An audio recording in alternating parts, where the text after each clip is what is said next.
Olá, graça e paz. Hoje eu quero fazer um breve resumo do sermão de ontem à noite na Igreja Batista Betel, de Porto Velho. Queridos, nós ali estivemos tratando ontem de famílias aos pés de Jesus.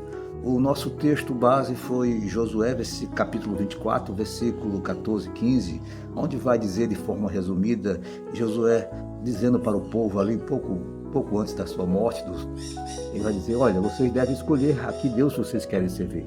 Aos deuses aqui dos amorreus, em cuja terra vocês vivem, aos deuses lá do Egito, ao qual seus pais serviram, mas eu e a minha casa serviremos ao Senhor.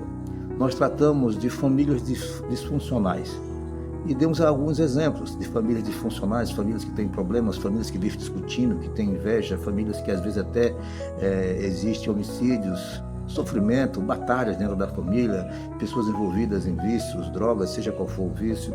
Então são famílias disfuncionais. E falamos de Adão e Eva, foi a primeira família e também a primeira família disfuncional. Eles desobedeceram a Deus, foram expulsos do jardim, eles tiveram 2 filhos, Caim e Abel, Caim mata Abel, e mais adiante, eles dizem no capítulo 4 que Deus deu outro filho para eles no lugar de Abel, que foi Sete, e de Sete nasce Enos. E diz o texto lá no capítulo 4 de Gênesis que em Enos voltaram a novamente invocar o nome do Senhor. Ou seja, família disfuncional, mas que nada está perdido. Ela voltou a adorar, a aclamar o nome do Senhor, a invocar o nome do Senhor. Falamos de Davi também, Davi, o homem segundo o coração de Deus, mas que cometeu adultério, família disfuncional. Davi teve muitos filhos com muitas mulheres e teve um filho que estuprou a própria minha irmã. Outro filho, Absalão, tentou destronar o pai, tomar o poder. Então nós vemos que famílias disfuncionais também está na Bíblia. A Bíblia não esconde isso, mas a Bíblia diz que é possível nós voltarmos e termos comunhão com Deus. Falamos de uma família disfuncional que tem um jugo desigual, onde tem pessoas cristãs e pessoas casadas com pessoas não cristãs, no caso de Eunice, a mãe de Timóteo. Eunice e Ló ensinaram Timóteo nos caminhos do Senhor. Paulo vai elogiar a fé que primeiro surgiu nelas e para que depois surgisse também Timóteo. Então elas ensinaram Timóteo, mas Eunice era casada com um homem grego. Então nós vemos que Deus age, Deus está sempre à frente. Nós devemos evitar, se nós queremos ter famílias aos pés de Jesus, famílias que adoram o Senhor, que servem ao Senhor, nós devemos evitar o jugo desigual, nós devemos evitar todas essas coisas que desagradam a Deus. Então nós tratamos nesse sentido que nós devemos buscar ter comunhão no meio da família, para que nós possamos dizer assim como Josué disse, eu e a minha casa serviremos ao Senhor. É necessário, é imperativo que nós saibamos perdoar, que nós saibamos reconhecer o nosso erro, que nós saibamos amar. Nós como cristãos devemos tomar a iniciativa de amar, de perdoar, devemos mostrar que somos diferentes no relacionamento de casamento. Devemos, como filhos, devemos honrar os nossos pais. O primeiro mandamento com promessa, Deus vai dizer que para que se prolongue os teus dias sobre a face da terra que o Senhor teu Deus te dá. Devemos os pais evitar a ira dos filhos, devemos os maridos amar as esposas como Cristo amou a igreja e se entregou por ela. Então um amor sacrificial, o amor que o marido deve ter pela esposa, as esposas devem amar seus maridos em submissão na missão junto, estar ao lado, reconhecer a autoridade espiritual do marido, reconhecer que ele é o cabeça da família. Então tudo isso é para nós termos famílias que vivem aos pés de Jesus, famílias que adoram o Senhor, famílias estruturadas, e podemos dizer, eu e a minha casa serviremos ao Senhor. Queridos, isso é imperativo.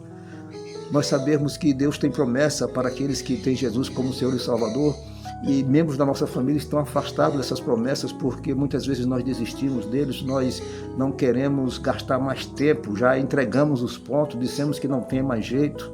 Então o jeito é Jesus, Jesus dá jeito, mas o instrumento que Jesus quer agir para estar atuando na tua família é com você. Então, se você é agressivo, agressiva, se você é ignorante, arrogante, se você é explosivo, explosiva, se você maldiz os teus filhos, maldiz o teu marido, tudo isso, a tua esposa, você tem que mudar, você tem que ser o elemento de mudança para que os membros da tua família possam ver que Jesus pode transformar vidas. Então, o chamamento foi para que pessoas crentes estejam resgatando a sua família, esteja atuando na sua família de forma a trazer todos para Jesus. Queridos, lá no capítulo 3 do Evangelho de João vai dizer que quem tem um filho tem a vida, mas quem não tem um filho dele não tem a vida, mas sim permanece já o juízo sobre ele. Lá em João 3, no último versículo de João 3. Então que nós possamos estar lutando por nossas famílias. A palavra de ordem foi essa: lute pelas suas famílias, para que você possa ter o prazer e o privilégio de dizer: eu e a minha casa serviremos ao Senhor. Queridos, não desista das suas famílias, mas deixe Deus agir primeiramente em você. Não ache que você está acima, que você é melhor, que você não precisa de mudança. Muitas vezes o que precisa mudar, e primeiro ponto, é você. Contei uma ilustração, vou tentar ser bem breve, mas essa ilustração diz de um jovem marido que chega para o seu pai e diz: pai, eu não suporto mais a minha esposa, eu quero que ela morra, eu quero matá-la. E o pai diz: mas por que? Não, eu não suporto, eu quero que o senhor me ajude com esse plano para matar a minha esposa. E o pai, muito sábio, ele diz: tudo bem, vou te ajudar, mas vou te dar aqui esse veneno, esse pozinho aqui, esse veneno, e você vai estar colocando na comida dela aos poucos, todos os dias, para que ninguém venha a achar que você é suspeito da morte dela. Então ela vai morrer aos poucos. Mas também você vai ter que mudar o seu jeito, você vai ter que ser grato a ela, você vai ter que ser carinhoso com ela, você vai ter que ser atencioso com ela, você vai ter que ouvir ela, você vai ter que estar abraçando, beijando a tua esposa, para que ninguém desconfie que foi você que matou. E ele concordou, e assim ele fez. Todo dia ele colocava aquele pozinho na comida da esposa, e ele era aquele marido exemplar, atencioso, ouvia, acariciava, estava prestativo, tudo isso. Passados-se alguns dias, ele volta para o seu pai e diz: pai, eu descobri que eu amo a minha esposa, eu não quero mais que ela morra, por favor, me dê um antídoto para aquele veneno. E o pai disse: meu filho, aquele que eu te dei foi pó de arroz, o veneno estava em você. Então você se deixou envenenar por arrogância, por orgulho, por prepotência, achando que você era melhor, que você era superior, que você era o provedor e tudo mais. Isso aí te deixou arrogante, prepotente, ciúmes, intrigas, inveja. Tudo isso causou um veneno em você. Então o pai diz para ele: a tua esposa vai viver, continue amando, mas abandone esse veneno, abandone o veneno da ira, da arrogância, do orgulho, de achar que não deve fazer isso porque não é trabalho de mulher, de fazer isso, não posso fazer isso porque é obrigação dela. Então ajude a sua esposa, continue amando, abandone tudo aquilo que não agrada a Deus e que atrapalhou o teu casamento. Esse foi o conselho do velho pai sábio. E fica também para você, para estruturar as suas famílias, para que vocês possam ter famílias aos pés de Jesus. Você possa estar aí mudando, em primeiro lugar, pedindo a Deus: Deus, muda a minha vida para que eu seja um elemento de mudança na minha família. Quebranta o meu coração, me quebra, se for preciso, me molda novamente como um barro na mão do oleiro, para que eu possa ser o elemento de transformação na minha família. Queridos, isso é muito importante.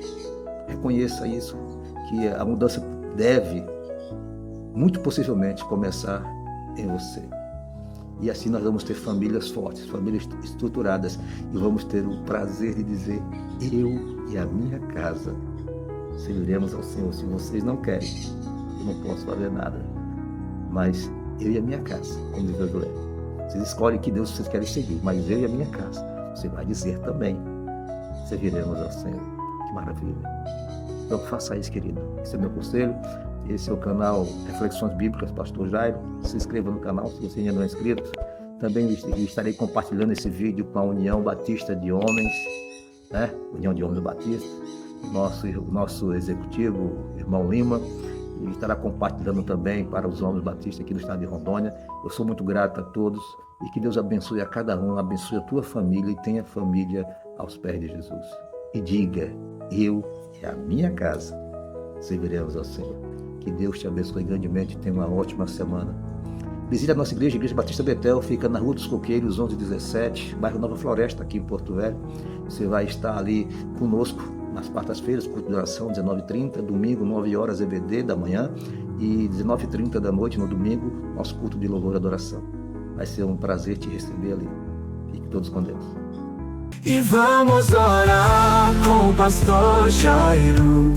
sentir a paz que Ele traz pra nós. Incentivador da conversão a Cristo, em sua oração ouvimos sua voz.